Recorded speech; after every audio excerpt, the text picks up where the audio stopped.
आपका जो अगस्त का महीना है, यह मुख्य रूप से इस मत में इंडिपेंडेंस और नेशनल इंपॉर्टेंस के दो ऐसे डेट होते हैं, एक रिपब्लिक डे है और दूसरा इंडिपेंडेंस डे है। जहां रिपब्लिक का सवाल है, तो जब head of the nation elected होता है, उसके लिए रिपब्लिक वर्ड आता है।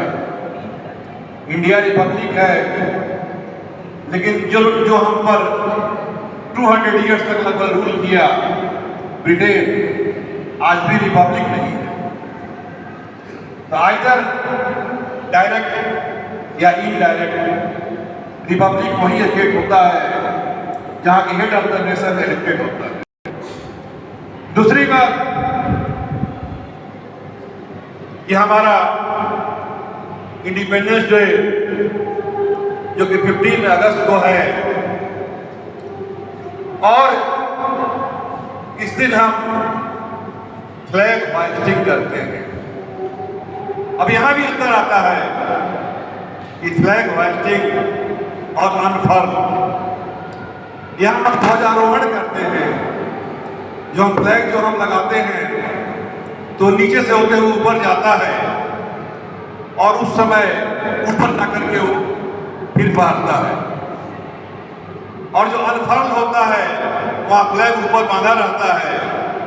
तो अनफर्ल वर्ड यूज किया जाता है 26 जनवरी के लिए, और जो उसका संबंध होता है इंडिपेंडेंस से लगभग 18 ईयर्स बिफोर, रावी के तट पर 1929 में यह संकल्प लिया गया कि हम 26 जनवरी से अपने आप को इंडिपेंडेंट मान लेंगे। उसी दिन को रिपब्लिक घोषित किया गया। लेकिन जहां तक इंडिपेंडेंस का सवाल है, हमको जो देश बैटल ऑफ पलासी में जो हमारा एक ढंग से डिसीटफुल डिफीट हुआ था, जिसमें बंगाल के नवाब को हटा करके और मीर जाफर गद्दी पर बैठा था, और एक पपेट रूलर था, सारी चीज अंग्रेजों के हाथ में थे। फिर जाकर के 1764 में बैटल ऑफ इलाहाबाद की ट्रीटी हुई, और अंग्रेज जो ब्रिटिशर्स थे वो वास्तव में उनको सही पावर मिल गया, और बंगाल, बिहार, उड़ीसा की दीवानी राइट मिल गई, जिसे टैक्स वसूल करते थे। ये अधिकार आगे बढ़कर के एक वैसे चंगुल में ले लिया कि देश हमारा स्वतंत्र हो गया। लगभग 190 साल तक हजारों लोगों, बल्कि लाखों की संख्या में लोगों के प्रयास से, बलिदान से, शहादत से हम उस चीज को पाए।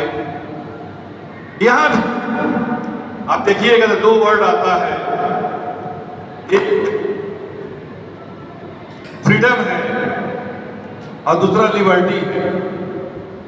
हम इंडिपेंडेंस डे मनाते हैं, आप फ्रेंच रिवॉल्यूशन पढ़िएगा तो वहां पर लिबर्टी वर्ड आता है।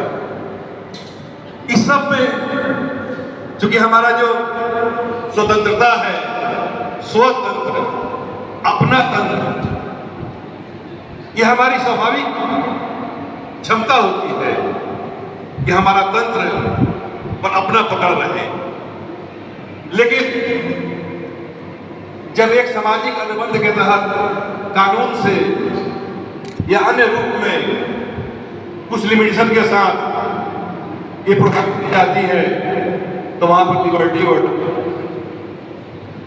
जैसे फ्रेंच रिवॉल्यूशन में आप सुनते होंगे, वहां पर लिबर्टी वर्ड आता है, फ्रेटर्निटी वर्ड आता है। तो व्यवस्था कैसी हो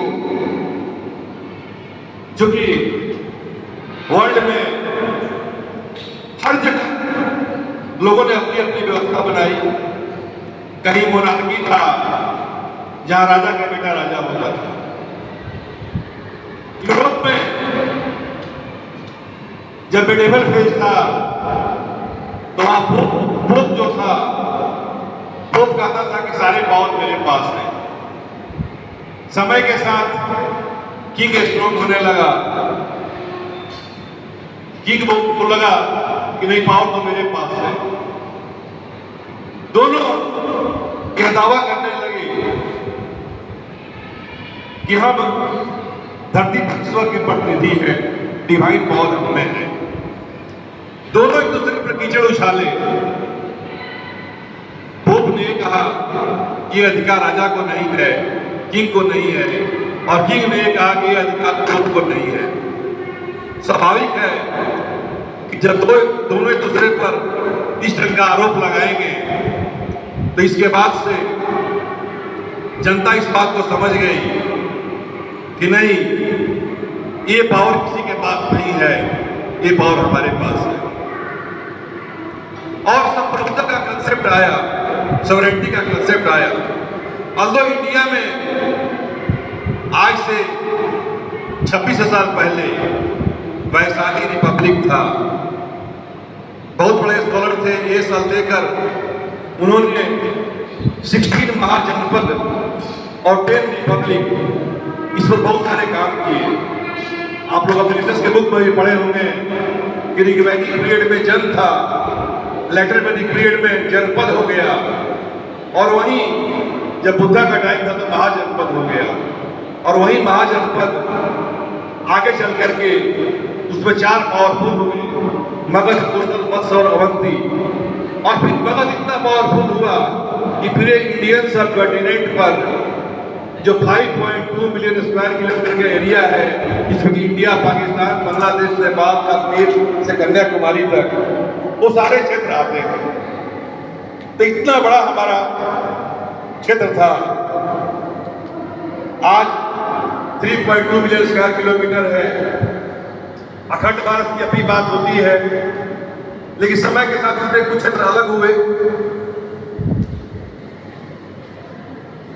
47 में हमको आजादी मिली और हमने दोनों का सामंजस्य बैठाया, इक्वलिटी का भी और फ्रीडम का भी, दोनों का सामंजस्य हमने बैठाया। क्योंकि जहां पूर्ण रूप से इक्वलिटी की बात होती है, समाज में सारे लोग इक्वल फुटिंग पर होते हैं, उसको कम्युनिज्म कहते हैं, सोशलिज्म कहते हैं, साम्यवाद कहते हैं। जहां सारे लोग बराबर होते हैं, जो मार्क्स की अवधारणा से प्रभावित होते हैं। क्योंकि कार्ल मार्क्स ने कहा था कि समाज में 2 तरह के लोग होते हैं, एक हैव और दूसरा हैव नॉट। एक अधिकार से संपन्न होते हैं, एक अधिकार से विहीन होते हैं। जो अधिकार से संपन्न लोग होते हैं, अधिकार विहीन लोगों को एक्सप्लॉइट करते हैं, और दोनों में स्ट्रगल चलता है। और स्ट्रगल एक समय ऐसा आता है कि वो स्ट्रगल वायलेंट हो जाता है, और फिर जाकर के सोशलिज्म आता है, समाजवाद आता है। और समाजवाद की पराकाष्ठा होती है कि जब साम्यवाद आता है। आप पढ़े होंगे बोल्शेविक रिवॉल्यूशन से वैसा ही हुआ। और दूसरा कंसेप्ट होता है पूर्ण रूप से स्वतंत्रता का। जब पूर्ण रूप से स्वतंत्र छोड़ दिया जाएगा तो स्वाभाविक है कि प्रकृति ने जो अपना पावर है मनुष्य का, वो सबको बराबर नहीं देता है। किसी में थोड़ा कम रहता है, किसी में अधिक रहता है। और इससे जो अधिक सक्षम लोग होते हैं वो काफी आगे बढ़ जाते हैं, और वैसे लोग जो थोड़ा वीक होते हैं उसके फ्रीडम को, उसकी स्वतंत्रता को प्रभावित कर देते हैं। इसी के चलते हमारे कॉन्स्टिट्यूशन में जो हमारा डायरेक्टिव प्रिंसिपल है, जो 36 से लेकर 51 तक है, आप लोग पढ़िएगा ये सब चीज सोशल साइंस में। तो फिर डायरेक्टिव प्रिंसिपल में आर्टिकल 39 का क्लॉज बी और सी है, जिसमें इक्वलिटी और फ्रीडम दोनों में सामंजस्य बैठाया गया है, ताकि कुछ वैसे लोग जो किसी न किसी कारणवश पिछड़ गए, चाहे जो कास्ट हो, क्रीड हो, रिलीजन हो, सेक्स हो, जैसे मान लीजिए कि कहीं फीमेल ही कहीं पीछे है, तो फीमेल को सरकार प्रोटेक्ट करती है कि इनको कुछ एक्स्ट्रा कुछ बेनिफिट दे करके इक्वलिटी का कंसेप्ट लाया जाए, इक्वल किया जाए।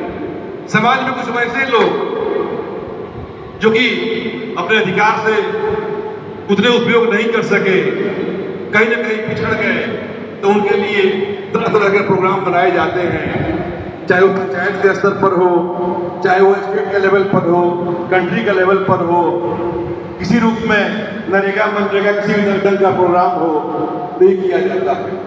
तो हमारे यहाँ इक्वलिटी, स्वतंत्रता और समानता दोनों में सामंजस्य बैठाया गया है, इक्वलिटी में और फ्रीडम, स्वतंत्रता और समानता में। और यही सामंजस्य बैठा करके हमारा जो कंसेप्ट था, हमने डेमोक्रेटिक सोशलिज्म को अपनाया। क्योंकि बहुत जगह कहीं मोनार्की चलता है, खास करके गल्फ के कंट्री में, बहुत जगह जहाँ की किंग सिंबॉलिक के राजनीति होते हैं। लेकिन हमने इंडिपेंडेंस के बाद एक रिपब्लिक का कंसेप्ट रखा कि इंडिया का हेड ऑफ स्टेट इलेक्टेड होगा और सबको अधिकार होते हैं। एक सामान्य अधिकार जो सबको होते हैं, हमको फंडामेंटल राइट मिला, उसी में हमारी इंडिपेंडेंस की बातें आई, उसी में इक्वलिटी की बातें आई, उसी में अगेंस्ट एक्सप्लॉयटेशन की बातें आई, उसी में एजुकेशन की बातें आई, उसी में रिलीजियस फ्रीडम की बातें आई, ये सारे कंसेप्ट आए। तो आपका इंडिपेंडेंस डे 15 तारीख को है। मैं चाहूँगा कि हमारे बच्चे आपस में स्पीच के द्वारा, अन्य एक्टिविटी के द्वारा इन चीज़ों की जानकारी बढ़ाएं। इन्हीं शब्दों के साथ thank you, have a nice day.